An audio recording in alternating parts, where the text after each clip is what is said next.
భవనానికి 20 సంవత్సరాలుగా స్వంత భవనాలు లేవు అధ్యక్ష. అద్దె భవనాల్లో ఈ యొక్క హాస్టల్ నడుపుతున్నారు అధ్యక్ష. దాదాపు 130 మంది బాలికలు intermediate, degree, nursing, post graduate చదువుల కోసము సుదూర ప్రాంతాల నుంచి వచ్చి ఇక్కడ ఆశ్రయం పొందుతున్నారు అధ్యక్ష. ఆస్పిరేషనల్ డిస్ట్రిక్టు ఎన్నో ఆస్పిరేషన్తో జిల్లాలో నలుమూల నుంచి వెనకబడిన బీసీ విద్యార్థినులు ఈ ప్రాంతాన్ని ఇక్కడికి వచ్చి విద్యను అభ్యసిస్తున్నారు అధ్యక్ష. దురదృష్టం ఏంటంటే అధ్యక్ష, అద్దె చెల్లించకపోవడం వల్ల అకాడమిక్ ఇయర్ మధ్యలో కూడా యజమానులు హాస్టల్ ఖాళీ చేసిన సందర్భాలు కూడా ఉన్నాయి అధ్యక్ష. ప్రస్తుతం ఉన్న భవనానికి 5 లక్షల రూపాయల అద్దె చెల్లిస్తూ మళ్ళా కరెంటు బిల్లులు, నీటి బిల్లులు ఎక్స్ట్రా కడుతున్నారు అధ్యక్ష. సరైన భద్రతా సౌకర్యాలు లేని కారణంగా ఆడపిల్లలు అభద్రతా భావంతో ఉన్నారు అధ్యక్ష. సరైన భవనాలు కల్పించి భద్రత కల్పిస్తే ఇంకా పెద్ద ఎత్తున వడకబడిన ప్రాంతాల్లోని బాలికలు వచ్చి ఇక్కడ చదువుకునే అవకాశం ఉంది అధ్యక్ష. మంచి స్థాయికి చేరుకునే అవకాశం ఉంది అధ్యక్ష. 2 సంవత్సరాల నుంచి మినిస్టర్ గారికి డిఆర్సీ మీటింగ్లో కానీ అనేక పర్యాయాలు ఈ యొక్క బీసీ హాస్టల్ యొక్క పరిస్థితి వివరించడం జరిగింది అధ్యక్ష. అద్దె భవనము కూలిపోయే పరిస్థితికి వచ్చి ఇప్పుడే ఈ మధ్యనే 1 నెల 2 నెలల క్రితము ఈ భవనాన్ని మార్చి మా ఇంటి వెనక ఒక భవనాన్ని తీసి బాలికలను పెట్టే పరిస్థితికి ఈ యొక్క బీసీ హాస్టల్ వచ్చింది అధ్యక్ష. దాదాపు 22 సంవత్సరాల క్రితము మెట్రిక్ హాస్టల్ మంజూరైనా కానీ సరైన భవనం లేక విద్యార్థులు బాలికలు అవస్థలు పడుతున్నారు అధ్యక్ష. మరొకసారి మీ ద్వారా మంత్రి గారి దృష్టికి తీసుకెళ్తున్నాం అధ్యక్ష.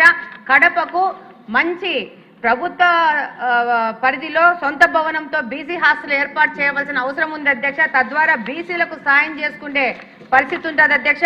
ఒక్కసారి అధ్యక్ష, ఇలాంటి కూలిపోయిన పరిస్థితుల్లో బీసీ హాస్టల్ దాదాపు 10 సంవత్సరాల నుంచి కడపలో ఉంది అధ్యక్ష. బాలికలకి ఏమన్నా ప్రమాదం జరుగుతుందనే భావనలో బీసీ వాళ్ళు ఉన్నారు అధ్యక్ష. కాబట్టి తప్పకుండా మీ ద్వారా మంత్రి గారికి తెలియజేసుకుంటున్నాం అధ్యక్ష. తప్పకుండా భవనము సొంత భవనం ఏర్పాటు చేయవలసిందిగా కోరుకుంటున్నాం అధ్యక్ష. ధన్యవాదాలు అధ్యక్ష. మరి శాసనసభ్యులు మాధవిరెడ్డి గారును మరి సింధూరారెడ్డి గారు చెప్పినట్లుగా కొన్ని వాస్తవాలు అయితే ఉన్నాయి అధ్యక్ష. మరి రాష్ట్ర వ్యాప్తంగా మరి బీసీ హాస్టల్స్లో 90,676 మంది విద్యార్థులు చదువుతున్నారు. మరి సాధ్యమైనంత వరకు మరి లాస్ట్ 2 ఇయర్స్ నుంచి ఏదైతే గత ప్రభుత్వంలో కనీస వసతులు కూడా లేక కనీస మరమ్మతులు కూడా చేయక ఇబ్బంది పడుతున్న సమయంలో మళ్ళీ మనం కూటమి ప్రభుత్వం అధికారంలోకి రాగానే మరి సిఎస్ఆర్ ఫండ్స్ ద్వారా మరి డిస్ట్రిక్ట్ మినరల్ ఫండ్ ద్వారా అదేవిధంగా ముఖ్యమంత్రి గారి దృష్టికి తీసుకెళ్లగానే కొన్ని రెనోవేషన్స్ కూడా డబ్బులు కేటాయించడం జరిగింది అధ్యక్ష. కొన్ని హాస్టల్స్ అయితే మేము రెనోవేషన్స్ అన్నీ చేశాము. ఎక్కడైతే ఇప్పుడు మాధవిరెడ్డి గారు చెప్పిన అలాంటి బిల్డింగ్స్కి అయితే వేరే చోట్లకు షిఫ్ట్ చేయాలనే ఆలోచనలో కూడా ఉన్నాము. కొన్ని చోట్ల షిఫ్ట్ కూడా చేశాము అధ్యక్ష. మరి హాస్టల్స్లో మరి మరమ్మతులతో పాటు మరి సింధూరారెడ్డి గారు అడిగినట్లు ఏమేమి వసతులు ఏర్పాటు చేశామో మన ప్రభుత్వం వచ్చిన తర్వాత అని బీసీ హాస్టల్స్లో మరి సీసీ కెమెరాలు ఏర్పాటు చేశాం, ఆర్ఓ ప్లాంట్లు ఏర్పాటు చేశాం, యూపీఎస్లు మరి ఎఫ్ఆర్ఎస్ ద్వారా పిల్లలు ఏ విధంగా అటెండ్ అవుతున్నారు, టీచర్లు ఏ విధంగా అవుతున్నారు, మంచి పర్ఫార్మెన్స్ కూడా పెరిగింది. అదేవిధంగా దోమల నెట్ కూడా ఏర్పాటు చేయడమైంది. శానిటేషన్ వర్కర్స్ ఏర్పాటు చేశారని అడిగారు అధ్యక్ష. 1291 మంది శానిటేషన్ వర్కర్లు కూడా ఏర్పాటు చేశాం అధ్యక్ష. అదేవిధంగా మరి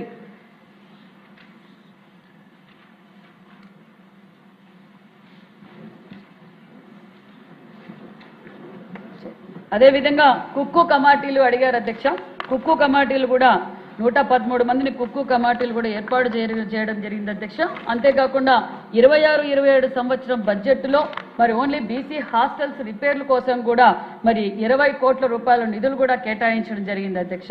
మరి శాసనసభ్యులు మరి మన సింధూరారెడ్డి గారు అడిగినట్లు గురుకుల పాఠశాలలను హాస్టల్స్ గురుకుల పాఠశాలలుగా మారిస్తే బాగుంటుందని సింధూరారెడ్డి గారు చెప్పారు. గతంలో రివ్యూ జరిగినప్పుడు ముఖ్యమంత్రి గారి ఆదేశాల మేరకు ఎక్కడైతే తక్కువ మంది 50 లోపల ఉన్న స్ట్రెంత్ ఉన్న పిల్లల్ని మరి గురుకుల పాఠశాలలకు చాలా డిమాండ్ ఉంది అధ్యక్ష. శాసనసభ్యులు మంత్రులు అందరూ మాకు గురుకుల పాఠశాలలు కావాలని కోరటం కూడా జరిగింది అధ్యక్ష. ఏదైతే మీరు గతంలో ఇందాక చెప్పారు అధ్యక్ష, అన్న నందమూరి తారక రామారావు గారు ప్రారంభించిన గురుకుల పాఠశాలలు మన రాష్ట్రం విడిపోయినప్పుడు 32 మాత్రమే ఉన్నాయి అధ్యక్ష.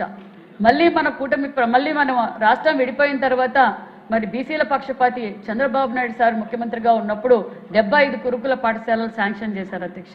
ఆ తర్వాత మరి 25 బిల్డింగులకి 40 కోట్ల రూపాయలతో శాంక్షన్ చేయడం కూడా జరిగింది.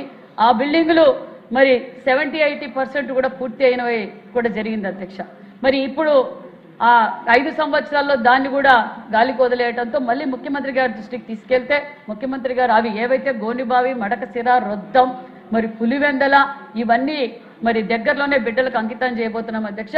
మరి సింధూరారెడ్డి గారు కోరినట్లుగా మరి సెకండ్ ఫేజ్ లో కూడా మరి ఏదైతే మధ్యలో ఆగిపోయినావో అవి కూడా పూర్తి చేయడానికి కూడా మరి ప్రతిపాదనలు కూడా పంపించాం అధ్యక్ష. అదే కాకుండా మరి ముఖ్యమంత్రి గారి దృష్టికి తీసుకెళ్తానే మరి బీసీ బిడ్డలు చదువుకోవడానికి గురుకుల పాఠశాలలు కావాలంటే మొన్న సంవత్సరమే లాస్ట్ ఈ బ్యాచ్కే 10 గురుకుల పాఠశాలలు కూడా కొత్తవి ఏర్పాటు చేశాం అధ్యక్ష. కొత్తవి మరి 5 ఉత్తరాంధ్రకు, రాయలసీమకు 5 కూడా శాంక్షన్ చేశాం. అలాగే పాఠశాలలుగా ఉన్నవి కళాశాలలుగా కూడా బాలికలు ఎక్కడ డ్రాప్ అవుట్స్ కాకూడదన్న ఉద్దేశంతో మరి కళాశాలలు కూడా 6 అప్గ్రేడ్ కూడా చేశామన్న విషయం కూడా తెలియజేస్తూ కొత్త భవనాల కోసం కూడా 500 కోట్లు శాస్త్రీయ నిధులతో ఎంజేపీ గురుకుల పాఠశాలలు ఏర్పాటు చేయడానికి కూడా మరి శాంక్షన్ చేశారన్న విషయం కూడా మీకు తెలియజేస్తున్నాం అధ్యక్ష. ధన్యవాదాలు అధ్యక్ష. క్వశ్చన్ నెంబర్ 1774 పురపాలక శాఖ మంత్రి. అధ్యక్ష, శాసనసభ్యులు విష్ణుకుమార్ రాజు గారు అడిగిన ప్రశ్నకు అధ్యక్ష 8/7/2026న వారు అప్లికేషన్ ఇవ్వడం జరిగింది అధ్యక్ష. ఆ అప్లికేషన్ ఏంటంటే బిల్డింగ్ కాంట్రాక్ట్స్ అసోసియేషన్ వారు ఒక స్టేట్ ఆఫీసు కన్వెన్షన్ సెంటర్ కట్టడానికి 5 ఎకరాల ల్యాండ్ అడిగారు అధ్యక్ష. అయితే అధ్యక్ష అమరావతి సిఆర్డీఏ దీంట్లో ల్యాండ్స్ అలాట్ చేయడంలో జీవో నెంబర్ 228 15/6/2017 రూల్ 5 ప్రకారం, అదేవిధంగా 15/6/2017 రెగ్యులేషన్స్ జీవో నెంబర్ 229 ప్రకారం ఈ యొక్క ఇలా ఏదైతే వారు బిల్డింగ్ కాంట్రాక్ట్స్ అసోసియేషన్ అడిగారో వాళ్ళకి అలాట్ చేయడానికి లేదు అధ్యక్ష. అందువల్ల అలాట్ చేయలేదు అధ్యక్ష. ఓకే అండి. వారు రాజుగారు. అధ్యక్ష నమస్కారం అధ్యక్ష. ఈరోజు సీడ్ యాక్సెస్ రోడ్డు మీద వచ్చాం అధ్యక్ష. చాలా సంతోషం. గౌరవ మంత్రివర్యులకి ధన్యవాదం తెలియజేసుకుంటున్నాం అధ్యక్ష. చాలా కన్వీనియంట్గా ఉంది. ముందుగా వారందరికీ కూడా శుభాకాంక్షలు తెలియజేసుకుంటున్నాం అధ్యక్ష. అధ్యక్ష నేను అడిగిన క్వశ్చన్ ఎప్పుడు కూడా ఇంత షార్ట్ క్వశ్చన్గా ఎప్పుడూ లేదు అధ్యక్ష. కానీ దీంట్లో చాలా మీనింగ్ ఉంది అధ్యక్ష. గౌరవ మంత్రివర్యులు చెప్పారు ఇది ప్రైవేట్ ఆర్గనైజేషన్కి ఇవ్వటానికి లేదు అని చెప్పి సింపుల్గా చెప్పారు అధ్యక్ష. ఓ జీవో నెంబర్ రాశారు అధ్యక్ష. మనసుంటే ఏదైనా ఉంటుంది అధ్యక్ష. కానీ మన మంత్రివర్యులకి గౌరవ మంత్రివర్యులకి నేను కోరేది ఏంటంటే అధ్యక్ష ఈ capital Amaravati capital building constructions చేసేది నవరత్నాలు లాంటి కాంట్రాక్టర్స్ ఉన్నారు, అది వేరే విషయం అధ్యక్ష. కానీ రాష్ట్రంలో సబ్కా అని state of Andhra Pradesh building contractors association అని చెప్పి అధ్యక్ష దాంట్లో 4000 మంది కాంట్రాక్టర్స్ రిజిస్టర్డ్ కాంట్రాక్టర్స్ ఉన్నారు అధ్యక్ష. చిన్న కాంట్రాక్టర్స్ మన పెద్దవాళ్ళే కనపడతారు కానీ చిన్న కాంట్రాక్టర్స్కి మరి ఏమాత్రం కూడా అవకాశం లేనటువంటి పరిస్థితి అధ్యక్ష. ఇది ఒక్కటే 4000 మంది రిజిస్టర్డ్ కాంట్రాక్టర్సే కాకుండా 6000 మంది ఎఫిలియేటెడ్ మెంబర్స్ కూడా దాంట్లో ఉన్నారు అధ్యక్ష. అంటే ఈ రాష్ట్రంలో 10,000 మంది ఉన్నారు అధ్యక్ష. This is not a private organisation అధ్యక్ష. దీనికి it is registered under societies act 431/2019 అధ్యక్ష. I'm repeating 431/2019. It is a registered societies act